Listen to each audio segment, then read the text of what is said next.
ॐ यत्र यत्र रघुनाथकीर्तनं तत्र तत्र कृतमस्तकाञ्जलिं बाष्पवारि परिपूर्णलोचनं मारुतिं नमत राक्षसान्तकम् रामकथा के रसिकवर भक्तराजमतिधीर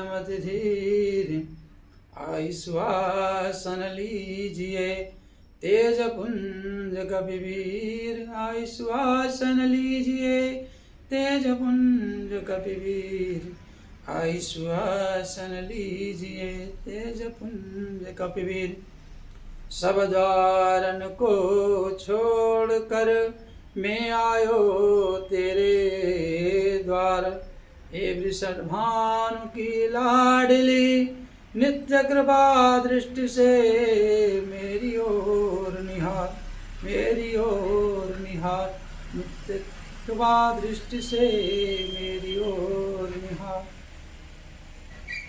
जय जय श्री राधा रमन सरकार की जय, श्री भरसाने भारी की जय, श्री राधा रानी की जय, श्री जानकी वल्लभ भगवान की जय, श्यावर रामचंद्र की जय, श्री हनुमंत लाल जी महाराज की जय, सदगुरुदेव भगवान की जय, सभी श्रोतागण की जय, सभी दर्शक बंधु की जय, सभी ग्रामवासी की जय, क्षेत्रवासी की जय। जय जय श्री राधे श्याम। अखंड मंडलाकार परत्पर परम ब्रह्म परम पिता परमेश्वर जगदाधर जगदनिंदा जगतगुरु श्री रामभद्रजू एवं पावन उपस्थित हनुमंतलाल जी, आप सब देखने वाले दर्शक बंधु और श्रोतागण, सिया राममय सब जग जानी करो प्रणाम जोरी जुग पानी। सबको अभिवादन वंदन नमन करते हुए हम पुनः फिर उपस्थित हुए हैं भगवान की चर्चा करने के लिए।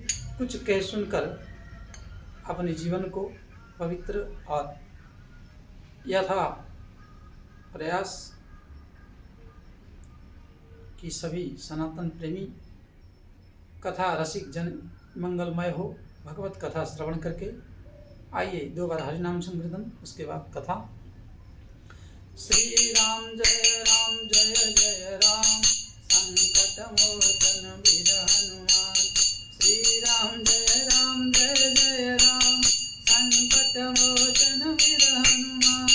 श्री राम जय राम संकट मोचन वीर हनुमान। बोले श्यावर रामचंद्र भगवान की जय, श्री हनुमंतलाल जी महाराज की जय। श्री गोस्वामी तुलसीदास जी महाराज की चरणों में नमन वंदन करते हुए श्री हरि की पावन मंगलमय चरित्र, जो जीवन को परम मंगलमय और अज्ञान के अंधकार से निवृत्त करने के लिए अपने जीवन को सफल बनाने के लिए जीवन को और जीव को कैसे सार्थक करेंगे,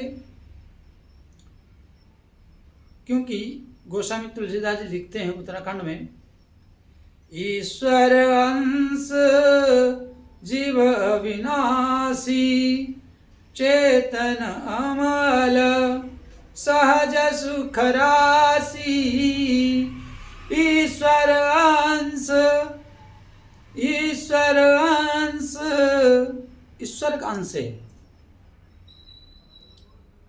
और चेतनता है, परंतु यह माया के आबद्ध में प्रतिबंधित होकर संसार की विषय सुखों को भोग कर जीव भटक गया।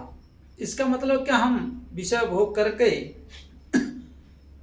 प्राप्त नहीं कर सकते? नहीं बंधु, ऐसा नहीं कि विषय को त्याग दो। अरे संसार की वृद्धि के लिए आदि प्रजापति ने इस सृष्टि का ही निर्माण किया है, ताकि स्वर्ग से या वायुमंडल से या प्रकृति से या जहां से भी मानिए जो ईश्वर का अंश है, जो जीव है, मनुष्य का जीवन धारण करके जो कहे हुए मनुष्य ऋषिगण और हमारे शास्त्र, ताकि अधिक से अधिक हरि भक्ति गुरु भक्ति करें, हरि की समर्पित,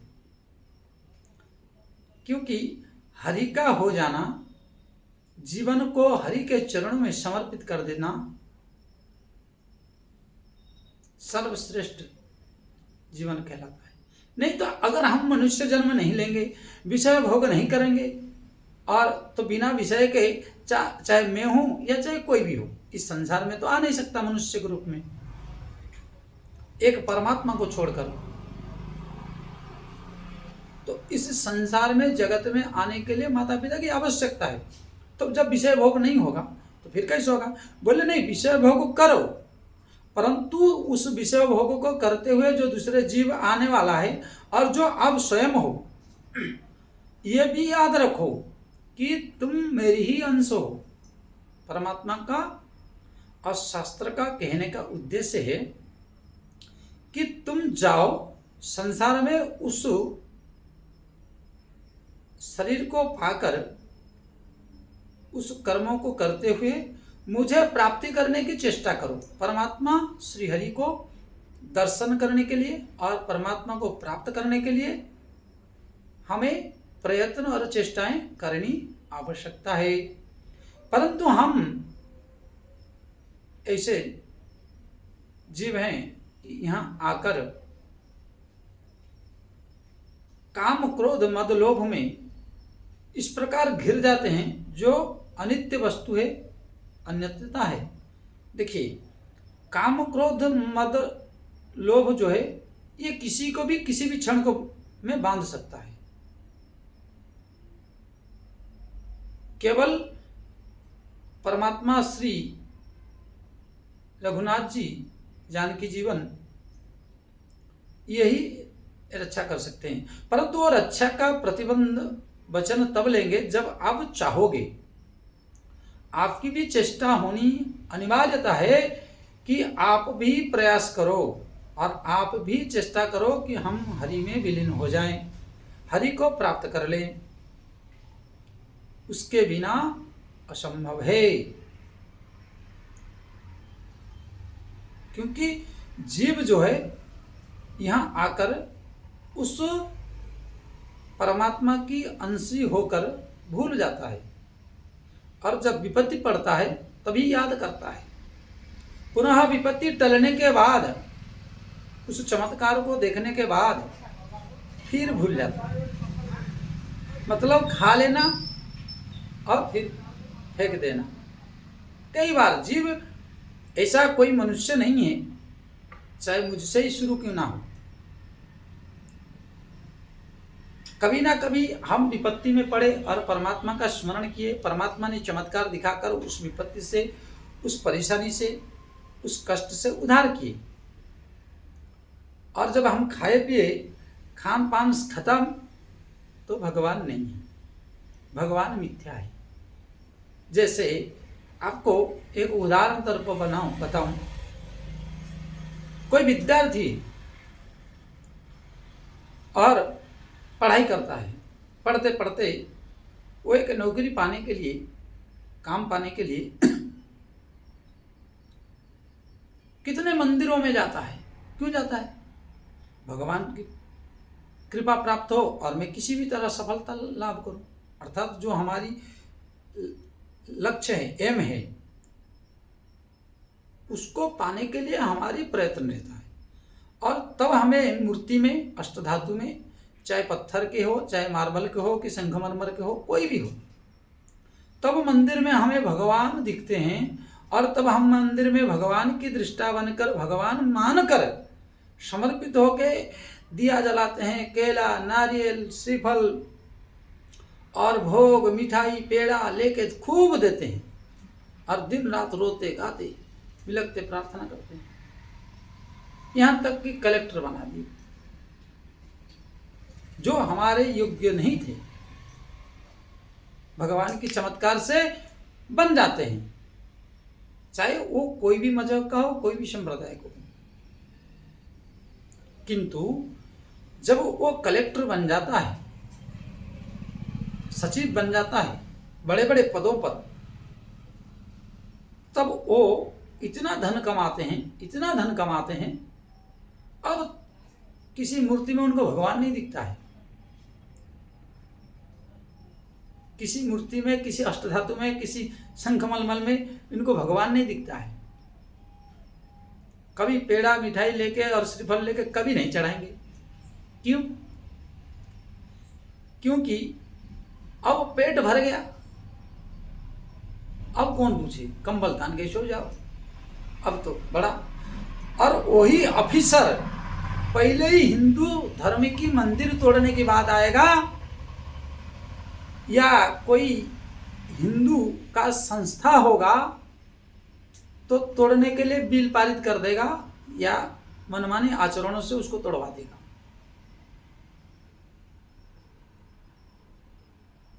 और जब किसी दूसरे मजहब की बारी आएगी, जब किसी दूसरे मजहब की किस चीज को तोड़ना है, तो उसको क्या करेगा, डाइवर्ट कर देगा। दिल्ली से मेरठ के एनएच में जाएंगे तो एक फ्लाईओवर के नीचे दूसरे मजहब की एक मस्जिद बना हुआ है और उसको डाइवर्ट कर दिया गया है। ये आंखों देखिए। तो जो भी इंजीनियर हो, जो भी कलेक्टर हो, जो भी मंत्री हो, कि वो जब डाइवर्ट हो सकता है, क्या हमारे धर्म के नहीं हो सकता है? ये नियम की एक तरफा है। और जब हमारी उस मंदिर के पास चौखट में जाकर माथा कूट कूट के आप इतना बड़ा ऑफिसर बने, इतना बड़ा धनवान बने, इतना बड़ा पद को प्राप्त किए, तो इसलिए बने थे। और वही व्यक्ति फिर किसी झंझट में फंसकर किसी भी प्रकार सस्पेंड हो जाए, किसी भी प्रकार इसको निलंबित कर दिया जाए, तब फिर उस ऑफिसर को देखो, तब उस ऑफिसर को भगवान के पास किस तरह गिड़गिड़ाता है, किसी प्रकार जाकर माथा रगड़ता है, नाक रगड़ता है। क्यों? पहले भगवान था, जब पद में रहे तब भगवान नहीं, और फिर पद चला गया, किसी भी भांति से तुम्हें निलंबित कर दिया गया, परमात्मा दंड देता है। और जब दंड दे देता तब तुम्हें फिर भगवान दिखने लगता। तो ये हमारी हिंदू भाइयों को और हिंदू समाज के बड़े बड़े ऑफिसरों को, बड़े बड़े नौकरी वालों को मैं ये कहना चाहता हूं, जब भगवान है नहीं, भगवान की दृष्टा आप नहीं देख पा रहे हैं, परमात्मा है नहीं, तो फिर कहाँ से आपकी सस्पेंड होने के बाद, निलंबित होने के बाद, लाइन हाजिर होने के बाद फिर उस मूर्ति के पास किस मुंह से जाते हो? ओह, तब प्रभु मेरा कान गलती हो गया, मेरी अपराध क्षमा कर दो, ये कर दो।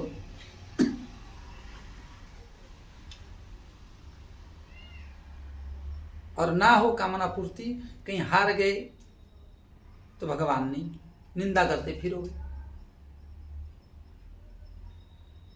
अर्थात भगवान से सौदा करते हो, और सौदे भी करने के बाद, सौदाबाजी के बाद भी जब तुम्हारी सौदागिरी में तुम पक्के नहीं रहते हो, सौदा जब तुम्हारे पक्ष में हो तो तुम मैं हूं, मेरा हाथ, मैंने किया, इस तरह छाती फुलाते घूमते। अरे परमात्मा क्या होता है? अरे भगवान क्या होता है? इस प्रकार बेमनुष्यता, अमानवीयता, तो ये क्या उचित है? उन जो श्रेष्ठ जन बैठे हुए हैं बड़े बड़े पद में, और वही पैर छू के 1000 बार नाक रगड़ के परमात्मा की श्री चरणों में, मेरे राधा माधव की चरणों में जाकर अकुआ का फूल, धतुरा का फूल, धतुरा, भांग, क्या क्या जो कहो सो, और पुनः फिर पा जाओ तो पुनः फिर वही आचरण। इसलिए जब ये रिटायरमेंट होते हैं 100 में 1% ऐसा कोई ऑफिसर होगा, मेरे दृष्टिकोण में मैंने जहाँ तक देखा, कि सुखपूर्वक मृत्यु को वरण करते हैं। नहीं तो 100 में 99% कोढ़ी काने और छिटपिटाते हुए, तड़पते हुए, विलखते हुए 5 साल 4 साल पड़े रहते। गोस्वामी तुलसीदास क्या कहे? कर्म प्रधान विश्व करि राखा, कर्म प्रधान विश्व करि राखा, जो जस करहि सो तस फल चाखा। कर्म प्रधान विश्व करि राखा। बोले खाली भारतवर्ष में नहीं, इसी सृष्टि के समग्र मानव के लिए नियम लागू है, पशु के लिए नहीं। परंतु विशेष करके इस माँ भारती के चरणों में जन्म लेने वाली, और उसमें भी मेरे प्रिय हिंदू भाई बहनों, सनातनियों,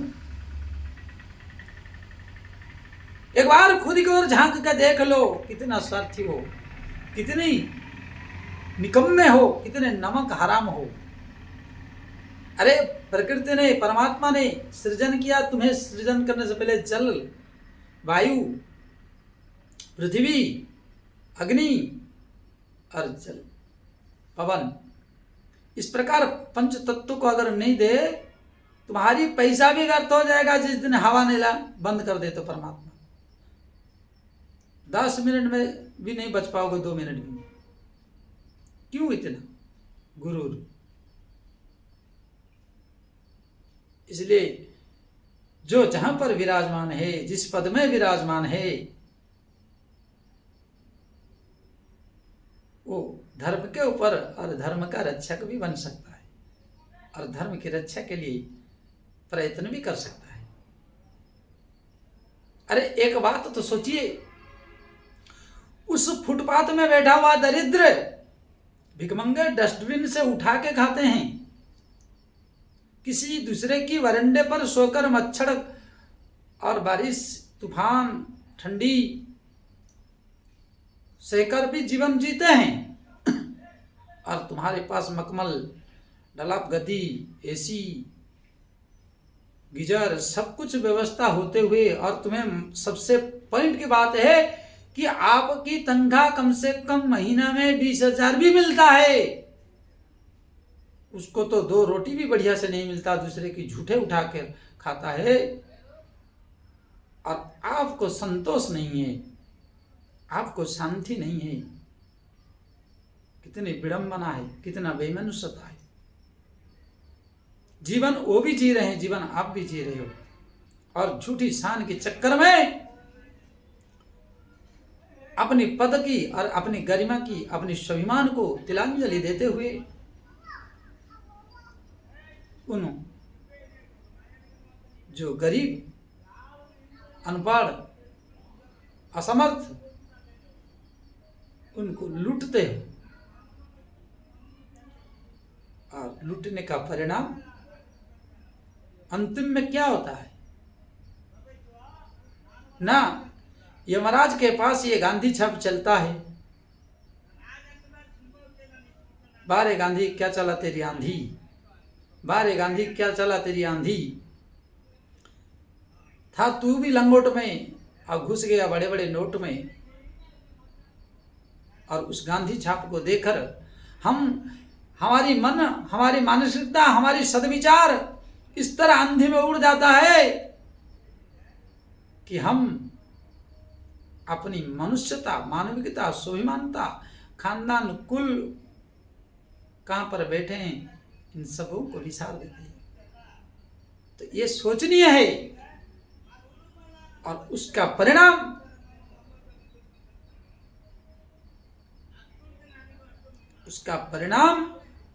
आपको आपकी बच्चे संतान अन्याय से खून से सनी हुई जो धन लिए हो और उस धन से जो अन्न खरीदे हो, जो खाने की वस्तु खरीदे हो, वो खाने का वस्तु तो दिख रहा है परंतु वो खून ही है। एक प्रत्यक्ष घटना आपको बताता हूं। एक बार 2003 की बात है, स्टेशन श्रीधाम अयोध्या में एक अच्छे धर्मनिष्ठ और भजनानंदी संत भगवान थे। तो एक सेठ दिल्ली से आया और दिल्ली से आकर उन्होंने महाराज से मिले, प्रणाम किए कि महाराज हम आपकी यहाँ एक भंडारा कराना चाहते हैं और पूरी अयोध्या वासियों को कराना है, किसी बड़े धनाढ्य घर की।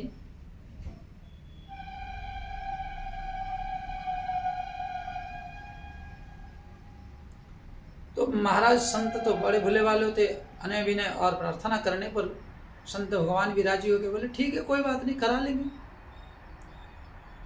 तो उन्होंने सारी लिस्ट बना दिए, सामग्री, इतना दाल, इतना चावल, इतना आटा, इतना घी, इतना तेल, इतना ये सब बना दिए, दक्षिणा सब कुछ।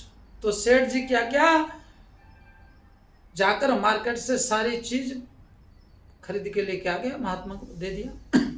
रात रुके और शाम को पूरी अयोध्या में झारा भंडारा क्या घोषणा हो गई। उस समय हम वेद मंदिर में पढ़ाई करते थे, तो सभी संतों को जब झारा भंडारा होता है तो सभी संतों को जाने का अधिकार हो जाता है। कोई भी हो, संत साधु महात्मा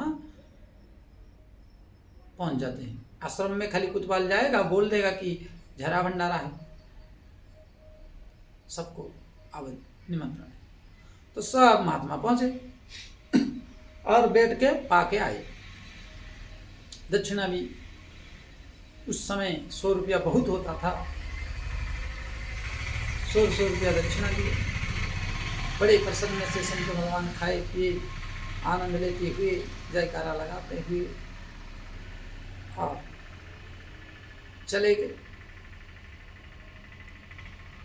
परंतु उसके बाद शाम हुआ, रात हुआ। रात में सभी संत भगवान अपने नित्य प्रतिदिन की क्रिया करते हुए खा पी के आश्रम में शाम को भी विश्राम किए अपने अपने आश्रमों में। तो जिस आश्रम में ये भंडारा हुआ था वहां पे भी 10-5 मूर्ति रहते थे और वो वेद मंदिर पढ़ने आते थे। तो पढ़ाई हुई, हम लोग पढ़े, वहाँ से भी 4-5 मूर्ति जो आते थे महात्मा पढ़ने, हम पढ़ाई किए और पढ़ाई करके जब पढ़ाई खत्म हो जाती तो थोड़ा विचार होती थी, विमर्श होती थी, क्योंकि साधु साधु को देखकर ज्ञान की बातें और अपनी अनुभव की बात करता है। जैसे संसारी को देखकर व्यवसायी को देखकर व्यवसाय के बारे में चर्चा करता है। तो चर्चा करते करते जब हमारी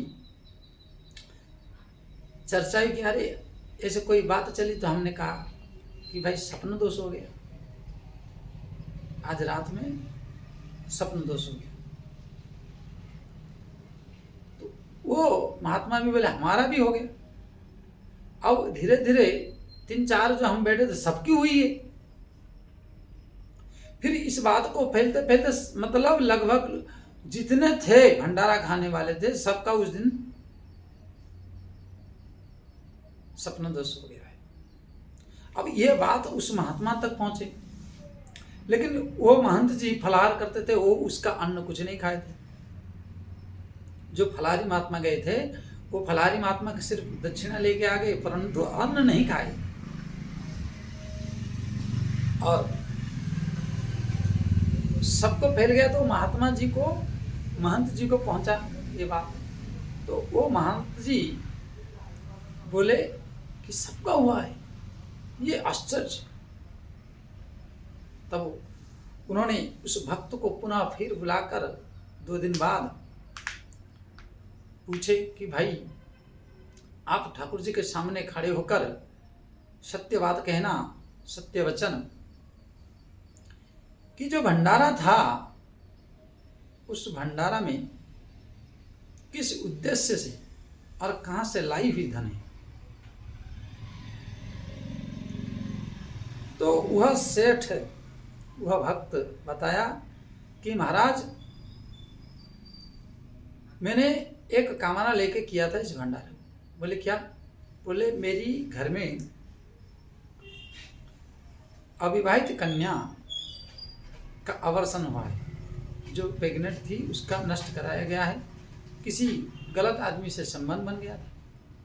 साथ में हमारी घर में बहू की भी 1-2 बार किया गया है, लड़की कंप्यूटर में देख के, क्योंकि पहले ही एक लड़की है।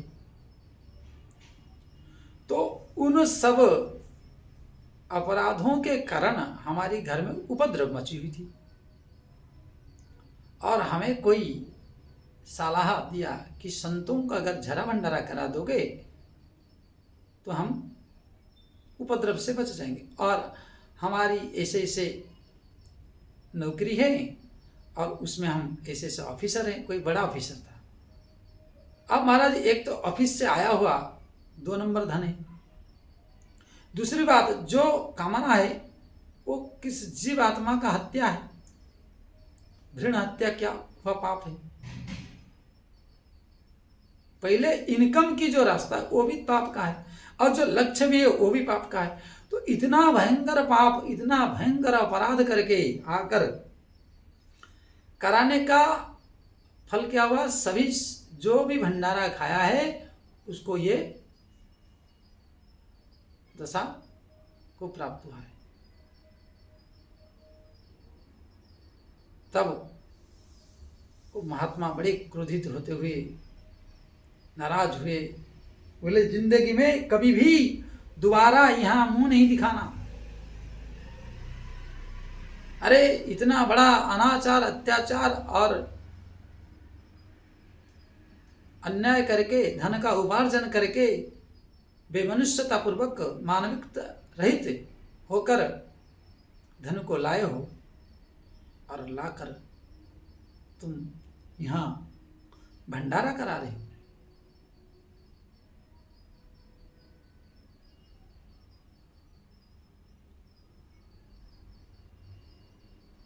फटकारे। तो ये क्यों हुआ? ऐसे क्यों हुआ? क्योंकि हमारी जीवन में मनमानी आचरण, हमारे जीवन में जो मन में भाया सो किए, जो हमें आया वो किए, और हमें गाइडलाइन करने वाला, और उसके बाद उस सेठ का तो जो उपद्रव शांत होने वाला था, क्योंकि महात्मा नाराज हो गए और उसके जो पीछे मकसद था कोई अच्छे कार्य के लिए होता तो भी पूर्ण हो जाता, उसका दुर्गति भी हुआ और अंतिम समय में वो बहुत कदर्जे से मरा। इसका कारण क्या है? गुरु बिनु भव निधि तरई न कोई, जो विरंजी शंकर सम होई। गुरु बिनु भव निधि तरई न कोई, जो विरंजी शंकर सम होई। गुरु के बिना आप कैसे ज्ञान प्राप्त कर सकते हो? गुरु के बिना कैसे आप सद्मार्ग में चल सकते हो? इसलिए कर्म प्रधान विश्व करी राखा, जो जस करे सो तस फल चाखा। अगर जीवन हमारी गुरु की समर्पित हो, गुरु के लिए जीवन हो और गुरु सानिध्य प्राप्त हुआ होता तो इतने बड़े अपराध, अपकर्म हमारे द्वारा नहीं होते और इतनी बेमनुष्यता, अमानवीयता नहीं होता। इसलिए प्रिय श्रोतागण, प्रिय दर्शक बंधु, हमारी करबद्ध निवेदन है, मानव जीवन बार बार नहीं मिल जाए। कबहु करि करुणा नर तनु देहि, भगवान श्री रामभद्र परमात्मा परमेश्वर परमपिता जगदाधार जगत जननी श्री जानकी नाथ दया करके श्री राधा रमण सरकार की कृपा से यह मानव शरीर मिलता है और उसमें भी हम इसे एक कबाड़ा और खिलौना समझकर हम अपकर्मों से खेल रहे हैं, तो क्या होगी हमारी जिंदगी और क्या होगी हमारी जीवन दशा दिशा। इस पर जरूर विचार करना और गलत मार्ग से बचने के लिए अरे एक बार सोचो, एक बार समझो कि जिसमें कुछ नहीं है, जिसका तनख्वाह कुछ भी नहीं है, तुम्हारी तनख्वाह तो कम से कम 10-20 हज़ार है, उसमें तुम्हारा गुजारा बसारा नहीं हो रहा है, दूसरे को देख कर दिन रात जल रहे हो और टक्कर दे रहे हो। अरे उतनी अगर परमात्मा की भक्ति करते तो कहीं ना कहीं तुम्हें संतोष और मिलता। लेकिन देखा देखी होड़ में गठरी जब बनता अंतिम काल में बहुत पश्चाताप करना पड़ता है और उस पाप को धुल नहीं पाते हो। अपने संतानों की जिंदगी और खून से सनी हुई धन की जो अन्न से अपने संतानों की लाइफ को खराब कर देते हो, कितना अंधकार में भटक रहे हो। इसलिए उस अंधकार से निकलकर हरि समर्पित और गुरु समर्पित होना चाहिए। ये जीवन को इस प्रकार विचार बनाना चाहिए। तो प्रिय दर्शकों, आइए आज यहाँ पर इसी को विराम देते हैं और आइए जय श्री राम। जाते जाते लाइक सब्सक्राइब शेयर अवश्य कर दीजिए और 2 बार भगवत नाम। अगले वीडियो में पुनः फिर मिलेंगे आपसे। श्री राम जय राम जय जय राम, श्री राम जय राम जय जय राम, श्री राम जय राम जय जय राम।